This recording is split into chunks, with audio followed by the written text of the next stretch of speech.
Ayan guys, meron tayong dumating na parcel. Isang maliit at isang malaki. So, ano kayang laman ng ating mga parcel? So, eto. Tingin ko magagamit natin ito eh.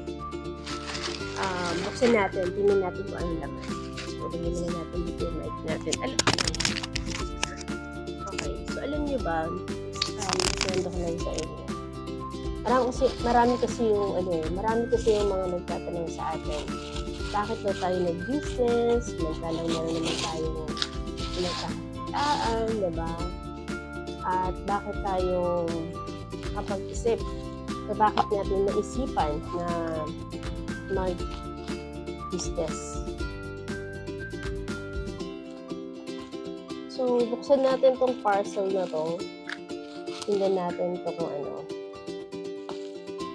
Ito kasi isasama natin dun sa recipe sa ating products. So, ayan. Grabe, sold na sold talaga. Naka-double bubble wrap. So, ayan. This one is a slicer, guys. Kung gusto po ninyo na mag-business ng halimbawa banana chips or halimbawa potato chips, itong slicer na to, magagamit din natin. Or magagamit ninyo. Okay? So, this one is slicer. Tabi natin to. Then, i-unbox natin tong malaking parcel na to. Tingin ko ano to eh. Eto, magagamit din natin for business. Okay? So, minsan kasi may mga product tayo na pinapadala sa ibang lugar. So, kailangan natin to. Dahil, hindi naman natin mapagkakaila. Diba? May mga napapadalhan tayo minsan na natatapon yung ating natatapon yung product natin. So, bilang isang business owner, responsibilidad natin na mapaayos natin yung ating serbisyo para sa mga consumer natin. Okay? Okay. Bubble wrap pala ito, guys. Ayan, this one's bubble wrap. O, diba? Yan yung siya karami. In-order natin sa online.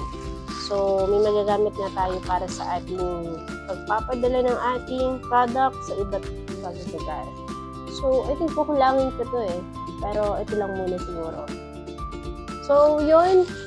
Ito nilinawin ko lang, hindi ako mahilig gumastos. Gumagastos ako para lang sa ilawan ng negosyo natin. Yung mas ikabubuti ko sa negosyo natin. Kasi, syempre, diba, sabi nga nila kapag mag-business ka raw, ay nakaakibat na doon ang investment, diba? Kasi nag-invest ka sa mga gamit. Huwag ka lang mag-invest sa maling tao, charot.